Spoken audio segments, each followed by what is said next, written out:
Investment for you channel पर doctor AC Mittal सभी learners investors का हार्दिक अभिनंदन करते हैं।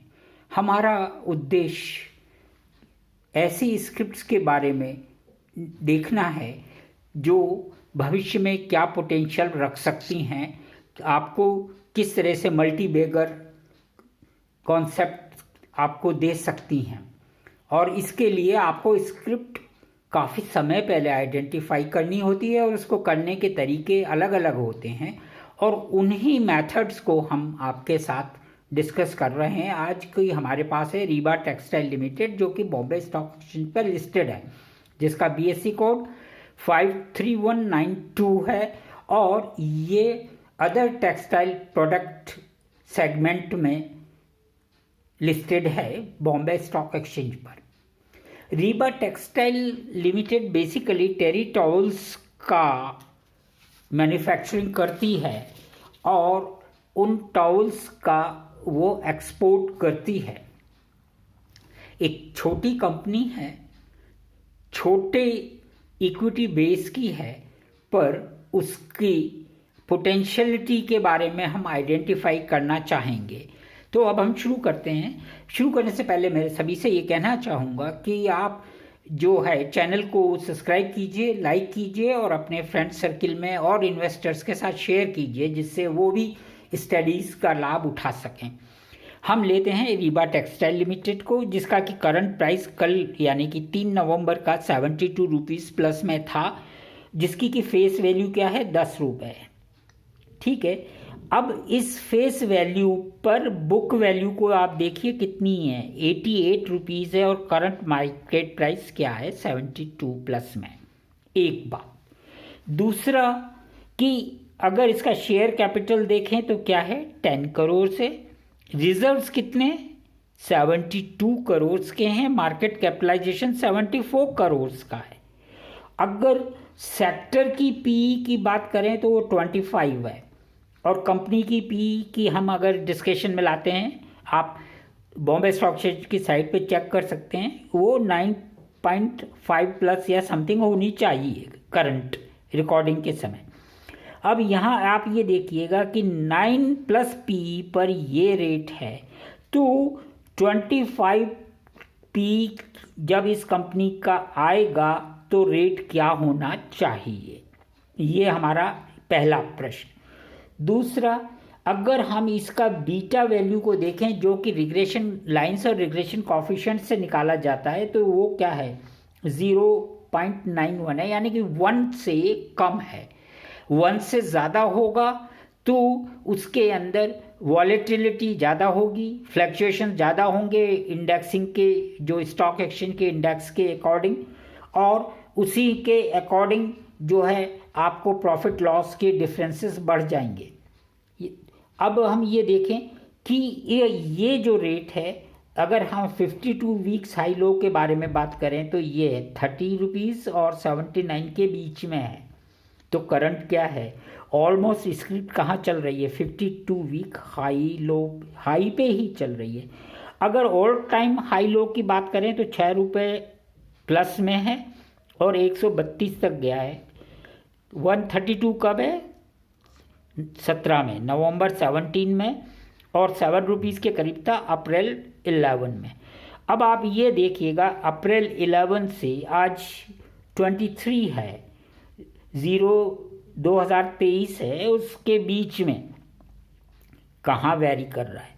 अब इसका आप डायरेक्टली इनडायरेक्टली इंडिकेशन इसके साथ जोड़ के देख सकते हैं कि आपको अपनी इस स्क्रिप्ट पे अगर आप एनालिसिस करेंगे तो आप रिटर्न कहाँ एक्सपेक्ट निकाल सकते हैं कैलकुलेशन से।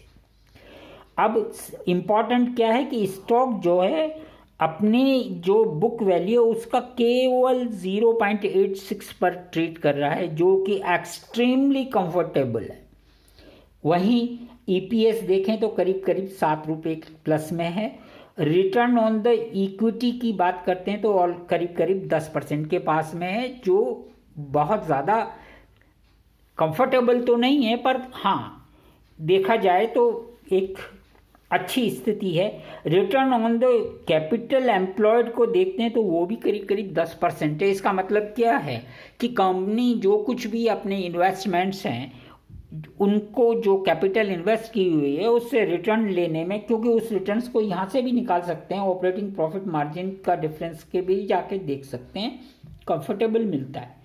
हम ये तो जानते ही हैं कि क्वार्टरली रिजल्ट्स और एनुअल को अगर हम थोड़ा कंपैरिजन करें, मैं सबसे पहले आपको रेट के फ्लक्चुएशंस के साथ नंबर ऑफ शेयर होल्डर्स को भी दिखाना चाहूँगा। सबसे बड़ी चीज़ ये है कि शेयर होल्डिंग पैटर्न में प्रोमोटर्स की होल्डिंग कांस्टेंट बनी हुई है, जो इस बात का इंडिकेशन है कि कंपनी की जो है, जो प्रोमोटर्स हैं कंपनी की ग्रोथ के लिए कमिटेड हैं।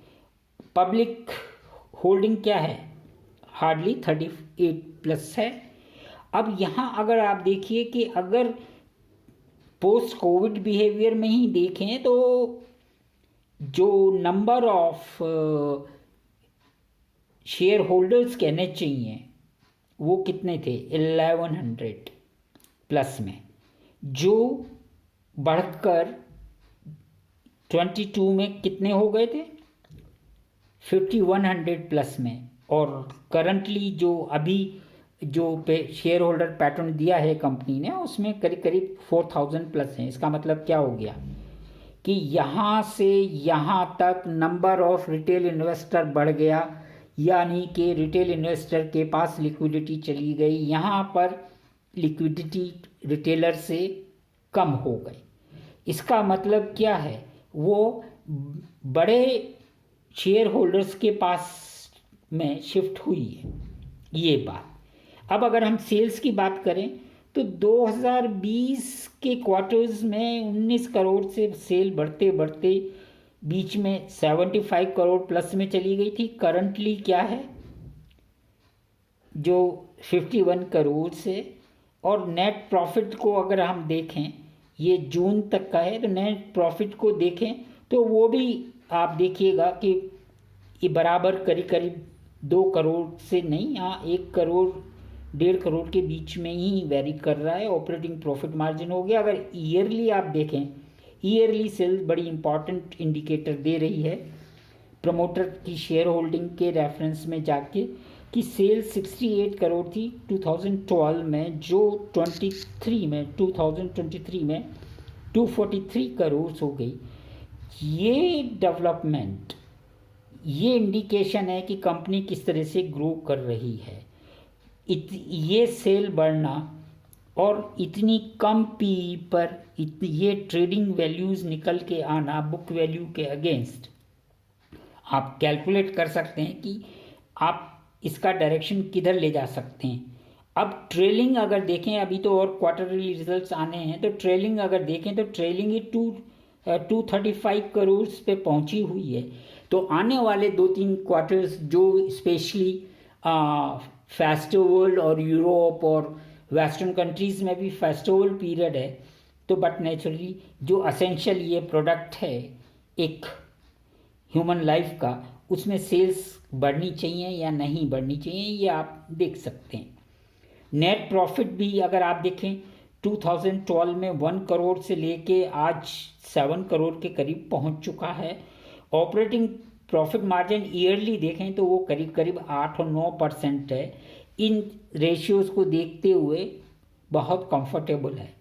ईपीएस भी अगर हम देखें 2012 में 87 थी, जो बढ़कर 7.67 के करीब आ गई है। तो ये जो चीज़ है ये हमें क्या इंडिकेशन देती है, ये इंडिकेशन ये देती है कि कंपनी किस तरीके से अपने को मैनेज कर रही है। अब और अन्य पैरामीटर्स हैं जिनके बारे में हमें देखना ज़रूरी चाहिए कि जब कंपनी अपना माल बेचती है तो उसकी पेमेंट्स कितने दिन में आ रही हैं, डेबिटर डेज, वो भी आप देखिए कि ऑलमोस्ट 50 डेज़ का चल रहा है प्लस माइनस में। 51, 37 हो गया, उसके बाद 58 ही चल रहा है। इन्वेंट्री डेज मतलब जो मटेरियल जो फाइनल प्रोडक्ट तैयार हुआ वो गोडाउन्स में है, और वहाँ से कितने दिन रुका हुआ है गोडाउन में, यानी कि बाहर मार्केट में नहीं जा पा रहा, वो भी दिन 139 डेज से 58 डेज पर है। 58 डेज में ही पेमेंट रिसीट्स हैं, 58 डेज में ही जो प्रोडक्ट है वो मार्केटेबल है। अब कंपनी ने जो रॉ मटेरियल और डिफरेंट कॉस्ट आती हैं उनकी जो पेमेंट है, उन पेमेंट्स की जो डेज़ हैं आप देखिएगा इनके कंपैरिजन में बहुत आधे हैं।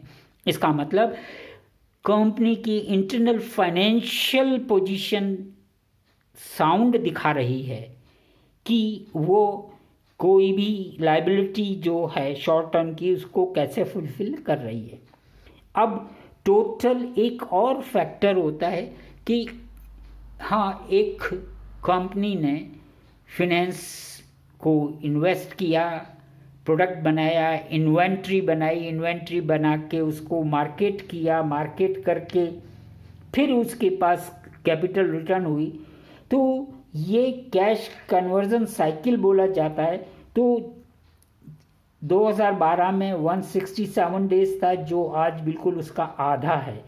इसका आधा होना, रेट्स का यहाँ से यहाँ के बीच में मूव करना, ये आपको एक अच्छा सा इंडिकेशन दे सकता है कि script next 4 quarters, 6 quarter, 8 quarter, 10, 12 quarters में किस तरीके का बिहेव कर सकती है।